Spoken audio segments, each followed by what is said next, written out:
अब हम लोग क्लास 10 साइंस चैप्टर नंबर 4 है, जिसका नाम है कार्बन और उसके यौगिक। यानी कार्बन तथा उसके यौगिक के बारे में अध्ययन करेंगे हम लोग। जैसा कि आप सब जानते हैं कि अक्सर कार्बन और उसके यौगिक जो है दुनिया की हर एक चीज, दुनिया की कोई भी वस्तु हो, आप जानते हैं कि कार्बन से ही बना है। अक्सर बताया जाता है कि कार्बनिक यौगिक जो हाइड्रोजन के साथ जुड़कर हाइड्रोकार्बन यौगिक बनाते हैं, ये सभी वस्तुएं में पाए जाते हैं और सभी वस्तुओं के अंतर्गत ये मजबूती प्रदान करती है। जैसा कि आप जानते हैं कि दुनिया की कोई भी वस्तु को जलाया जाता है, जो जलने वाली वस्तु है जिसको जलाया जाता है, तो आपको पता होगा उसको से कार्बन डाइऑक्साइड धुआं के रूप में निकलता है। आप जरा सोचिएगा, जो कार्बन डाइऑक्साइड है, उस वस्तु को जलने से जो कार्बन डाइऑक्साइड निकलती है, निकलने के बाद उस वस्तु की मजबूती चला जाता है। तो कहीं ना कहीं आपको इस चैप्टर से ये भी समझना है कि हर एक वस्तु के अंतर्गत जो मजबूती होती है, जो इसकी हम लोग कहते हैं बड़ियार या मजबूती, या कहते हैं कि ये बहुत इसमें मजबूत चीज है, उसकी पहचान कार्बन देती है। मजबूती जो पैदा होती है वो कार्बन से ही होती है।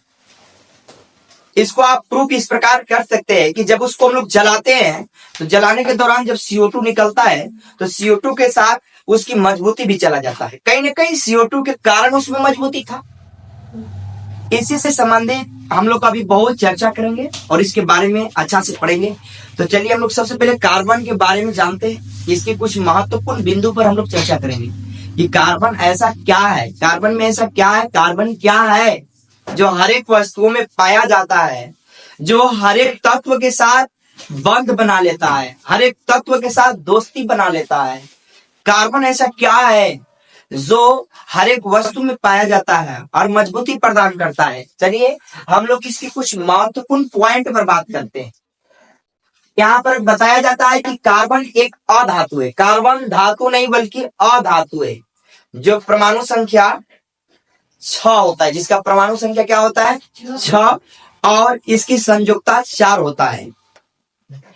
कार्बन का जो परमाणु द्रव्यमान है वो 12 ही होता है, 12 इकाई। अब हम ये भी जानेंगे कि हमारा धरती के अंदर, भूप्रपट्टी के अंदर एक कार्बन की कितना मात्रा है, कितनी मात्राएं में पाए जाते हैं, किस रूप में पाए जाते हैं। चलिए इस पर भी थोड़ा सा हम लोग जानकारी प्राप्त करेंगे।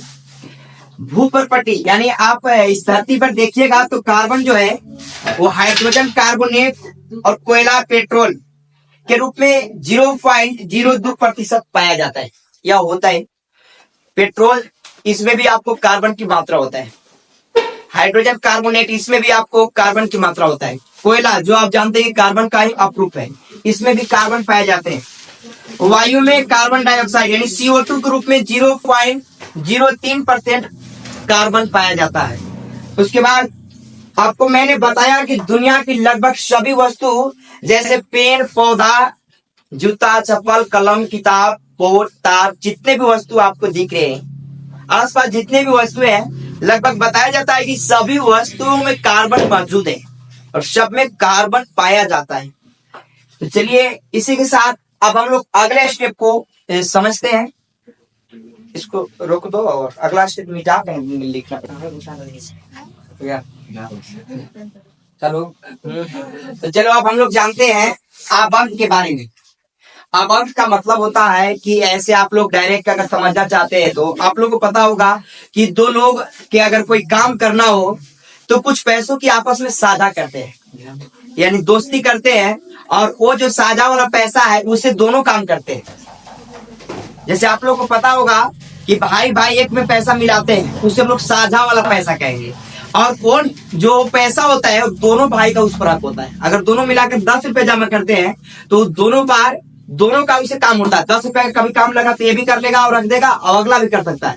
इसी प्रकार हम लोग आबंध में कुछ चर्चा करेंगे। जैसे दो परमाणु अपने बाह्य कोश को पूरा करने के लिए आपस में इलेक्ट्रॉनों की साझा करता है, जिसे परमाणु, जिसे हम लोग का आबंध कहते हैं। मतलब परमाणुओं के बीच कुछ जो प्रक्रिया है उसको आबंध कहा जाता है, या आबंध का निर्माण होता है उसे। जैसे एग्जाम्पल के तौर पर मैं आपको बताना चाहूँ तो जैसे O2 देख लीजिए, ऑक्सीजन। O2 जो है इसमें 2 O है, अब इसके पास आपको पता होगा कि बाह्यतम कक्ष में ऑक्सीजन के पास टोटल कितने इलेक्ट्रॉन होते हैं? 6 इलेक्ट्रॉन होते हैं। कितने इलेक्ट्रॉन होते हैं? 6 इलेक्ट्रॉन होते हैं। आप जरा सोचिए कि बाह्यतम कक्ष में इसकी 8 इलेक्ट्रॉन की जरूरत है, जबकि इसके पास कितने इलेक्ट्रॉन है? 6। अपने बाह्यतम कक्ष को लोग पूरा करने के लिए क्या करेगा कि आपस में कुछ इलेक्ट्रॉन की साझा करेगा। क्या करेगा? अगर यहाँ पर मान लीजिए कि दो दो इलेक्ट्रॉन को अगर साझा करते हैं दोनों, तो इसके पास कितने इलेक्ट्रॉन हो जाएंगे बताइए? साझा वाला इलेक्ट्रॉन कितने हो गए? 4। अब जो 2 इलेक्ट्रॉन को ये दिया था, 2 इलेक्ट्रॉन को ये दिया है, तो यहाँ पर कितने इलेक्ट्रॉन साझा वाला हो गया? 4 इलेक्ट्रॉन हो गया। तो अब बताइए 4 इलेक्ट्रॉन के पास बचा है और 4 यहाँ से, कितना इलेक्ट्रॉन ऑक्सीजन के पास हो गया? 8। अब बाह्यतम कक्ष को कितना ही उसको पूरा करना था? 8 ही ना। तो देखिए ये दोनों, ये भी 4 है और यहाँ से ही 4 ले लेगा, तो अपने अपने बाह्यतम कक्ष को पूरा कर लिया कि नहीं? तो बाह्यतम कक्ष को पूरा करने के लिए इलेक्ट्रॉनों को साझा किया जाता है, जिससे आबंध का निर्माण होता है। और जो यहाँ पर जो आपको इलेक्ट्रॉन दिखाई दे रहा है साझा वाला, ये 2 इलेक्ट्रॉन से एक आबंध बनता है, और यहाँ पर 4 इलेक्ट्रॉन से 2 आबंध बनेगा, यानी द्विआबंध। तो इसको हम लोग आबंध भी बोलते हैं। और साझा क्यों करते हैं? तो बाह्यतम कक्ष को पूरा करने के लिए। अब नाइट्रोजन देखिए N2 के पास बाह्यतम कक्ष में टोटल 5 इलेक्ट्रॉन होते हैं। अब इसको बाह्यतम कक्ष में 8 इलेक्ट्रॉन पूरा करने के लिए ये कितने इलेक्ट्रॉन के साझा करेगा? तो कभी भी सम संख्या में इलेक्ट्रॉनों की साझा किया जाता है। अगर 1 से 1 देगा तो सम संख्या साझा करने के बाद ऊपर में बचना चाहिए इसके पास। तो आप सोचिए इसके पास टोटल 5 इलेक्ट्रॉन है, तो कितना इलेक्ट्रॉन साझा कर सकता है ताकि इसका बाह्यतम कक्ष भी पूरा हो जाए और सम इलेक्ट्रॉन सम संख्या में बचना चाहिए। या तो आप सोचिए कि अगर मान लीजिए यहाँ पर 3 इलेक्ट्रॉन अगर साझा करता है, तो 3 और 3 कितना हो जाएगा? 6। और 6 इलेक्ट्रॉन अगर साझा कर देता है तो इसके पास टोटल इलेक्ट्रॉन कितना बचेगा? 5। 2 ही नहीं बचेगा। इसके पास 5 था, 3 इलेक्ट्रॉन को साझा कर देगा तो कितना बचेगा? अगर एक एक इलेक्ट्रॉन का अगर साझा करता है तो पूरा हो सकता था। अगर एक एक इलेक्ट्रॉन को साझा करेगा तो 4 इलेक्ट्रॉन इसके पास बचेगा, 4 इसके पास बचेगा। और साझा वाला इलेक्ट्रॉन 2 ही ना होता, 6 से बाह्यतम कक्ष पूरा नहीं होगा। तो आपको समझना पड़ेगा कि नाइट्रोजन आप 3-3 इलेक्ट्रॉन को अगर साझा करता है तो दोनों का बाह्यतम कक्ष में 8 इलेक्ट्रॉन हो जाएगा। तो इसे आबंध का निर्माण होता है। जैसे इसमें 3-3 इलेक्ट्रॉन का साझा किया था, 6 इलेक्ट्रॉन है, तो 2 इलेक्ट्रॉन से एक आबंध बनता है, जिसमें कितने आबंध बनेगा? 3 आबंध बनेगा। जो कि ये भी बात आपको समझना पड़ेगा कि आबंध क्या होता है। अब उसके बाद हम लोग देखेंगे कि जो आबंध है, रासायनिक आबंध 2 प्रकार के होता है। एक आयनिक आबंध। आयनिक का मतलब हुआ कि आप लोग आयनिक में एक धातु और एक अधातु होता है। आप लोग जाने होंगे कि धातु इलेक्ट्रॉन को त्यागता है जबकि अधातु ग्रहण करता है। इसमें होता क्या है कि इलेक्ट्रॉन की साझेदारी नहीं होती है, एक त्यागता है तो एक ग्रहण करता है, एक इसमें धातु होता है तो एक अधातु होता है। जैसे एग्जाम्पल में NaCl को आप ले लीजिए। NaCl में आपको पता होगा कि Na के पास 1 इलेक्ट्रॉन प्लस में होता है जो आपको इसको त्याग देगा। ये धातु है ना। इस क्लोरीन के पास आपको पता होगा कि इसके बाह्यतम कक्ष में टोटल मिला के कितने इलेक्ट्रॉन होते हैं? 7 इलेक्ट्रॉन होते हैं। तो 1 इलेक्ट्रॉन जो है इसको सोडियम त्याग कर दे देगा और ये जो है इसे ग्रहण कर लेगा। और 1 इलेक्ट्रॉन जब यहाँ से ग्रहण करेगा तो इसका बाह्यतम कक्ष पूरा हो जाएगा। और ये धातु है, इसके इलेक्ट्रॉन इसको बाह्यतम कक्ष में इसका इलेक्ट्रॉनिक विन्यास कीजिएगा तो 2 और 8 1 होता है। तो 1 खत्म हो जाएगा तो इसका भी बाह्यतम कक्ष में 8 इलेक्ट्रॉन बचेगा। और क्लोरीन का भी बाह्यतम कक्ष में कितना इलेक्ट्रॉन हो गया? 8 इलेक्ट्रॉन। 8 इसका भी हो गया, 8 इसका भी हो गया। तो आयनिक, आपको आयनिक आबंध में समझना होगा कि इलेक्ट्रॉनों की साझेदारी नहीं होती है। इसमें एक जो है से इलेक्ट्रॉन को त्यागता है तो एक ग्रहण करता है। इसी प्रकार आप समझ सकते हैं कि MgCl2 को भी समझ सकते हैं। Mg के पास 2 इलेक्ट्रॉन ऑलरेडी प्लस में रहते हैं जो त्यागता है, और क्लोरीन देखिए 2 है।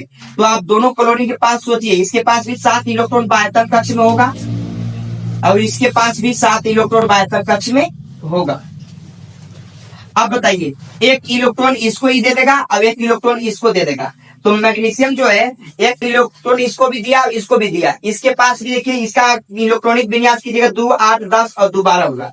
तो ये 2 इलेक्ट्रॉन अगर त्याग देता है तो इसके पास बाह्यतम कक्ष में 8 इलेक्ट्रॉन बच गए, इसका बाह्यतम कक्ष भी पूरा हो गया। और ये 2 इलेक्ट्रॉन जो अगला को दिया, इसके पास 7 था, ये भी 8 हो गया, ये भी 8 हो गया। तो इस प्रकार के जो आपको इलेक्ट्रॉनों की जो आप साझेदारी देख रहे हैं, इस प्रकार के इलेक्ट्रॉनों को आदान प्रदान जो देख रहे हैं, इसको हम लोग बोलते हैं आयनिक आबंध। आयनिक आबंध में इलेक्ट्रॉन की साझेदारी नहीं होता है, इसमें दोनों नहीं इलेक्ट्रॉन को मिलाते हैं। इसमें होता क्या है कि एक इलेक्ट्रॉन को दान करता है और एक इलेक्ट्रॉन को अपना लेता है। इस प्रकार के अगर आप इलेक्ट्रॉनों को अगर आदान प्रदान की प्रक्रिया देखते हैं तो आपको समझ आना होगा कि वो सहसंयोजक नहीं है, बल्कि क्या है, वो आयनिक आबंध है। तो इस प्रकार की आबंधों को आयनिक आबंध कहा जाता है। उसके बाद हम लोग अब जानेंगे सहसंयोजक आबंध क्या है। ये आबंध, इसमें इलेक्ट्रॉनों की साझेदारी होती है। इसमें खास बात यह है कि इसमें आपको इलेक्ट्रॉनों की साझेदारी होगी, क्योंकि इसमें धातु नहीं होते हैं, इसमें अधातुओं की ग्रुप होती है, इसलिए आपको इसमें इलेक्ट्रॉनों को आपको साझेदारी के बारे में पढ़ना होगा, ऐसी आबंध के बारे में पढ़ना होगा जो इलेक्ट्रॉनों की आदान प्रदान नहीं करेंगे। जैसे हम एक एथेन को ले लेते हैं, एथेन के बारे में हम आप लोग को अगला स्टेप में आपको विस्तार से समझाएंगे। अभी हम आप लोग को बता देते हैं एथेन का सूत्र C2H6। इसमें आपको क्या होगा, ये सहसंयोजक आबंध इसमें बनेगा। क्यों? क्योंकि यहाँ अधातुओं को बाह्यतम कक्ष को पूरा किया जा रहा है। आप ऊपर में आप देखे होंगे कि कार्बन एक प्रकार का धातु है और ये कार्बनिक यौगिक है, और कार्बनिक यौगिक में जितने भी है इसमें सहसंयोजक आबंध बनते हैं। और इसमें हम लोग इलेक्ट्रॉन कोई त्यागेगा नहीं, दोनों मिलाकर अपने बाह्यतम कक्ष को पूरा करेंगे। जैसे आपको पता होगा कि कार्बन के बीच कितना पास इलेक्ट्रॉन होता है, 4। ये भी कार्बन के पास कितना इलेक्ट्रॉन होगा, 4। अब आपको पता होगा कि हाइड्रोजन की संख्या इसमें कितना है, 6। अब 6 हाइड्रोजन को ये साझेदारी 6 है ना, तो 3 इसके पास रहेगा, 3 जो हाइड्रोजन इसके पास रहेगा और 3 हाइड्रोजन इसके पास रहेगा। अब यहाँ हाइड्रोजन, कार्बन जो है हाइड्रोजन से इलेक्ट्रॉनों की साझा करेगा और फिर कार्बन से करेगा। आप लोग से मैं बताना चाहता हूं कि हाइड्रोजन के बाह्यतम कक्ष में 1 इलेक्ट्रॉन होता है। अब इसको बाह्यतम कक्ष में 2 इलेक्ट्रॉन पुराना है, तो 1 इलेक्ट्रॉन इसके पास है और 1 इलेक्ट्रॉन की साझा करेगा, इसके पास 2 इलेक्ट्रॉन हो जाएगा और अपना बाह्यतम कक्ष को पूरा कर लेगा। इसलिए ये जो है कार्बन से 1 इलेक्ट्रॉन लेकर 2 इलेक्ट्रॉनों की साझा करेगा, यानी 2 इलेक्ट्रॉन यहाँ से आपको हो जाएगा इसके बाह्यतम कक्ष में। इसके बाद हाइड्रोजन 1 इलेक्ट्रॉन जो है देगा और 1 कार्बन से लेगा, इसका भी 2 इलेक्ट्रॉन हो गया। और इसके बाद यहाँ भी हाइड्रोजन जो है 1 इलेक्ट्रॉन देगा और 1 इलेक्ट्रॉन इसको से मांगेगा, ताकि इसका बाह्यतम कक्ष में 2 इलेक्ट्रॉन पूरा हो जाए। इसके बाद अब कार्बन 3 इलेक्ट्रॉन ऑलरेडी साझेदारी कर चुका है, और कार्बन का आपको पता होगा कार्बन के पास टोटल कितने इलेक्ट्रॉन थे, 4।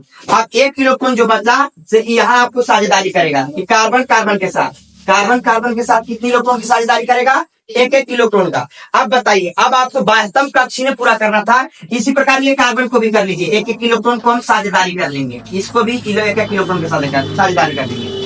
अब इसको पास आपको कार्बन के 8 इलेक्ट्रॉन पुराना था, तो अब कोई दिक्कत नहीं, आप साझेदारी से 8 इलेक्ट्रॉन पूरा दीजिए।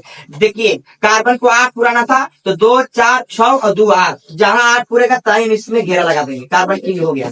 आपको पता था कि हाइड्रोजन के बाह्यतम कक्ष में 2 इलेक्ट्रॉन की जरूरत है, 2 को में घेरा लगा दीजिए, साझेदारी से ही सब चीज पूरा हो जाएगा। तो इस प्रकार की आबंध को सहसंयोजक आबंध कहा जाता है। अभी देख लीजिए, इस कार्बन को बाह्यतम कक्ष में 8 इलेक्ट्रॉन पुराना था, तो 2 4 और 2 6 और 2 कितना हो जाएगा, 8।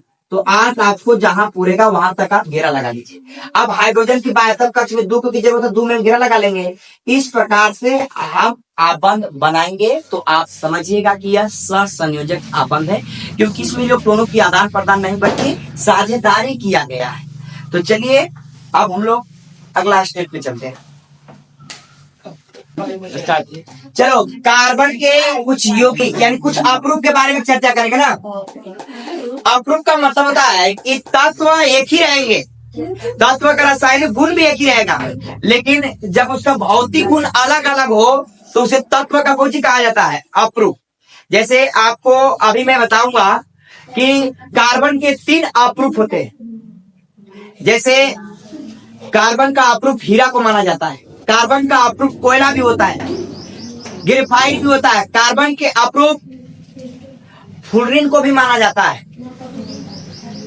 अब ये तीनों कार्बन के अपरूप क्यों हैं? क्योंकि जब इसको जलाया जाता है, जब हीरा को, ग्रेफाइट को और फ्लोरीन को जब जलाया जाता है, तो जलाना आप लोगों को पता होगा कि रासायनिक क्रिया है। जब जलाया जाता है तो तीनों को जलने के दौरान CO2 कार्बन डाइऑक्साइड ही निकलता है, लेकिन इसकी भौतिक गुण कुछ अलग अलग है।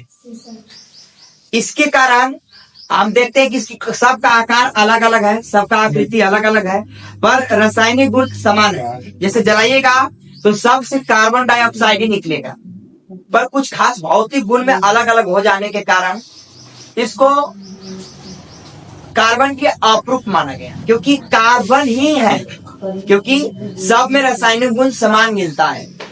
तो हम लोग ये भी पढ़ेंगे कि कार्बन और जैसे हीरा है, जैसे आपको पढ़ना होगा इसमें ग्रेफाइट और हीरा में क्या अंतर है। आखिरकार दोनों में कार्बन के ही अप्रूप है, तो अंतर क्या है यानी डिफरेंस के बारे में चर्चा करेंगे आगे। तो हम लोग देखेंगे जब दो तत्वों का रासायनिक गुणधर्म समान होता है तथा इसके भौतिक गुणधर्म अलग अलग होता है, तो उसे उस तत्व का अप्रूप कहलाएगा। यानी उससे हम लोग क्या कहेंगे, उस तत्व का अप्रूप कहलाएगा। अप्रूप कहते हैं जैसे कार्बन के 3 अप्रूप होते हैं, हीरा, ग्रेफाइट, एक होता है फुलरिन। हीरा आपको पता होगा, हीरा और ग्रेफाइट में ये अंतर है कि हीरा बहुत कठोर होता है, जबकि ग्रेफाइट जो है वो कोमल होता है। इसका गलनांक ज्यादा होता है, इसका गलनांक कम होता है। ये विद्युत का कुचालक होता है, जबकि विद्युत का चालक होता है। इसमें फर्क है। अब फुलरिन कार्बन के 80 परमाणु से बने होते हैं। 80 कार्बन जो कार्बन इसमें मिले होते हैं। इसका खोज अमेरिका के बर्ट नाम का एक वैज्ञानिक है, मार्टिन नाम का एक वैज्ञानिक है जो खोज किए थे फुलरिन। इसका न गलनांक ज्यादा होता है न गलनांक कम होता है, इसके सामान्य गलनांक रहता है। और इसका प्रयोग अर्धचालक में किया जाता है। जैसे कभी कभी हम लोग को विद्युत ज्यादा नहीं और न ज्यादा कम ही जब प्रवेश कराना, तो अर्धचालक के रूप में इसका प्रयोग किया जाता है।